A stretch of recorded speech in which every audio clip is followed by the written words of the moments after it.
Almost every major bridge in the United States is paid for by taxpayers, owned by state governments, and free to cross. The Cline Avenue Bridge in northwest Indiana is none of those things. It was built without a federal grant, state appropriation, or local tax dollar. It is owned and operated by a private company in Florida. Every car that crosses it pays a toll directly to that company. The bridge cost $150 million, opened in December 2020, and stands as one of the boldest experiments in privately funded infrastructure in modern American history. There is just one problem.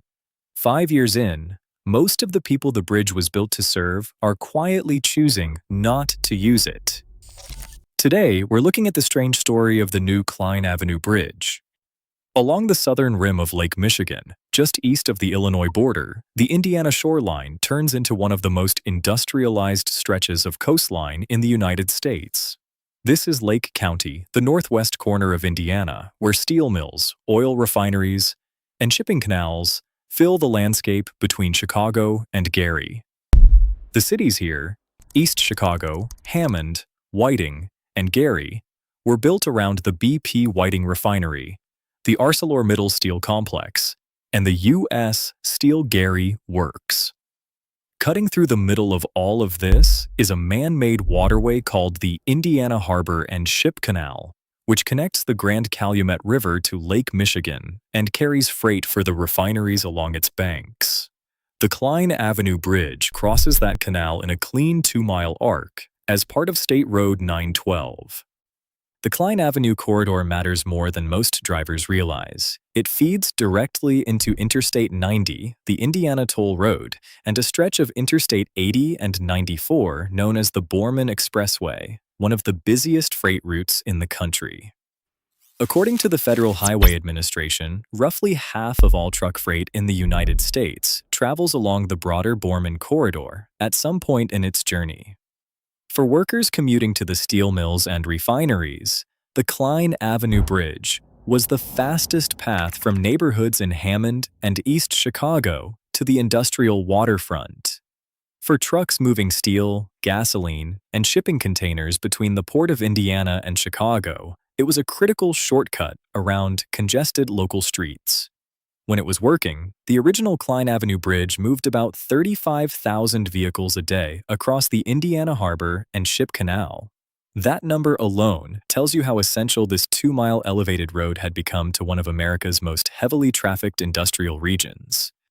The original Cline Avenue Bridge opened to traffic in 1982 after several years of construction along the path of a former Pennsylvania Railroad main line.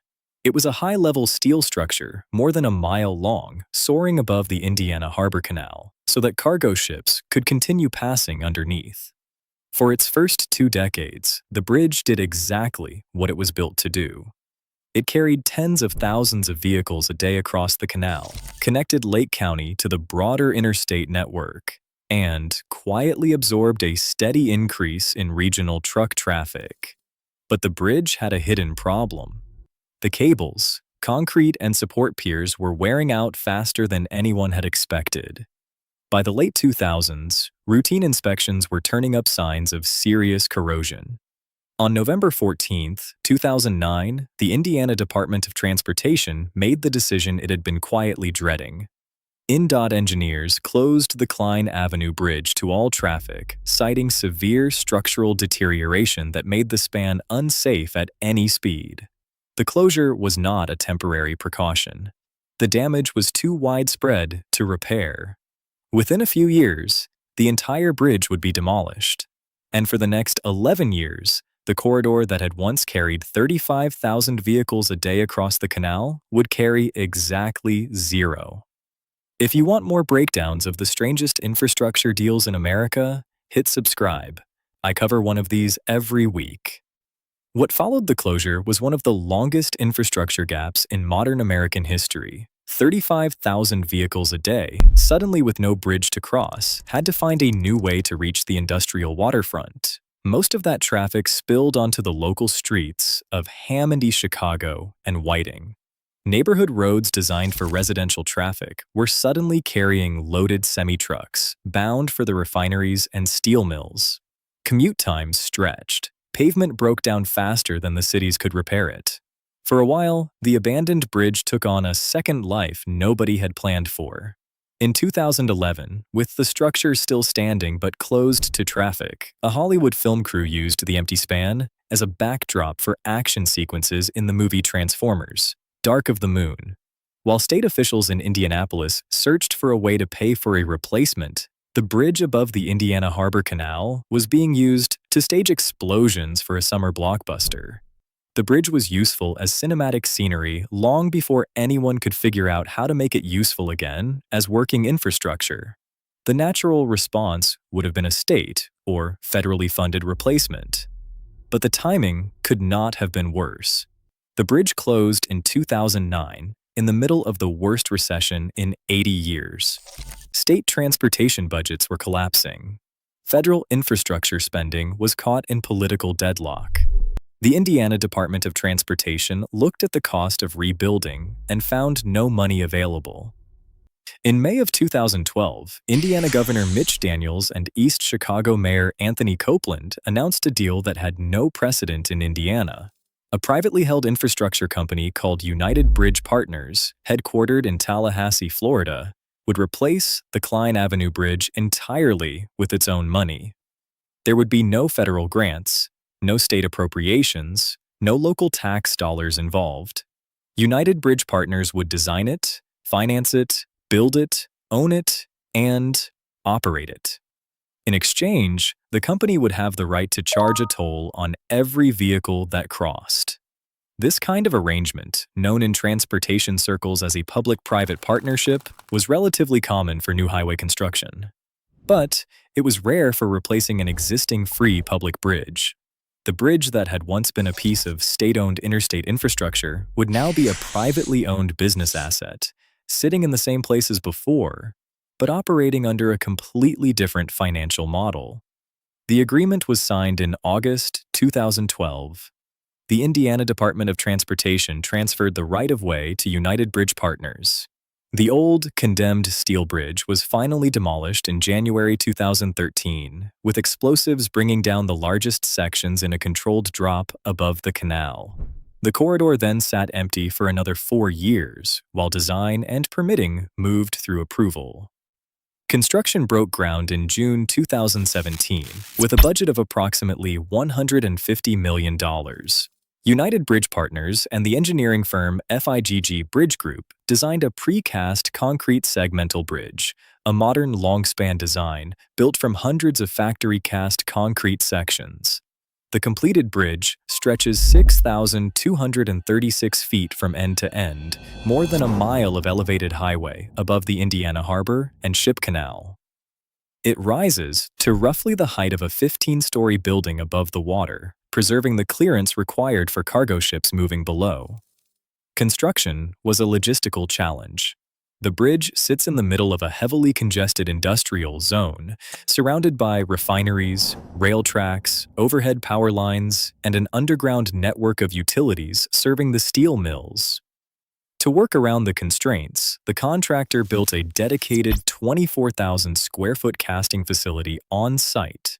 All 685 concrete segments that make up the new bridge were cast in that facility and then moved into position. 29 cast-in-place concrete columns now support the structure from the ground up. On December 23, 2020, the new Cline Avenue Bridge opened to traffic. 11 years after the original bridge had been condemned, a private company had completed what no level of government had been able to fund. But the way drivers paid for that crossing was about to become the real story. The new Cline Avenue Bridge is an all-electronic toll facility, which means there are no toll booths and no cash transactions. A tolling gantry positioned at the west end of the bridge, near the Riley Road entrance, reads electronic transponders mounted on vehicle windshields and photographs the license plates of cars without them. Drivers using an EZ-Pass or I-Pass transponder pay $2.25 to cross the bridge in a 2-axle passenger vehicle. Drivers without a transponder are mailed an invoice for $4.85 per crossing, plus administrative fees. Trucks and multi-axle vehicles pay significantly more, $4.94 per crossing with a transponder, or $7.72 through pay by mail. The bridge was designed to handle about 10,000 vehicles a day at opening, with room for future growth. That is less than a third of what the original bridge had carried before the 2009 closure. Even those modest projections turned out to be optimistic, and the reasons reveal something deeper about how infrastructure habits form. By the time the new Cline Avenue Bridge opened in late 2020, drivers in Lake County had spent 11 years living without it. 11 years of finding alternate routes through Hammond. 11 years of jumping on the Indiana Toll Road. 11 years of learning which surface streets handled rush hour the fastest. For most local commuters, the bridge was no longer a default. It was a brand new option that cost money, in a corner of Indiana where free alternatives had become second nature.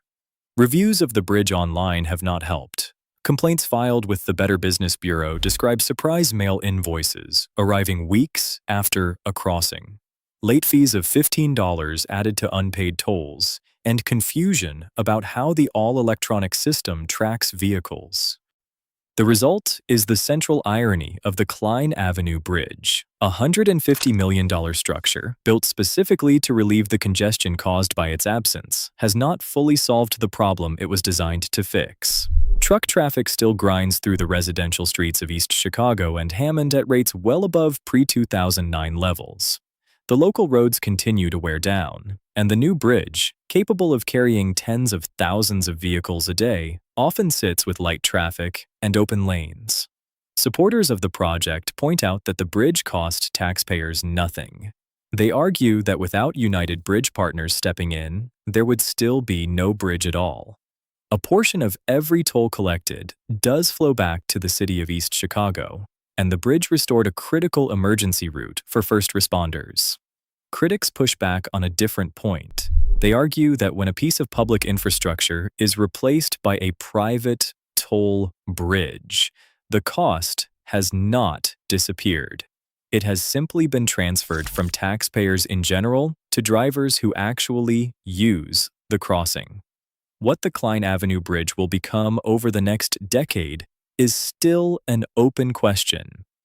United Bridge Partners has invested in additional improvements to the surrounding sections of State Road 912, hoping to make the crossing more attractive to commuters and freight operators. The bridge is also configured so a second parallel span could be added in the future if demand ever justifies it. But the story matters beyond Northwest Indiana. As federal and state transportation budgets stay tight, private toll bridges are being considered by more cities and states for projects no level of government can afford on its own. The Cline Avenue Bridge is one of the clearest examples in America of what that future can look like when the engineering succeeds, but the public side stumbles.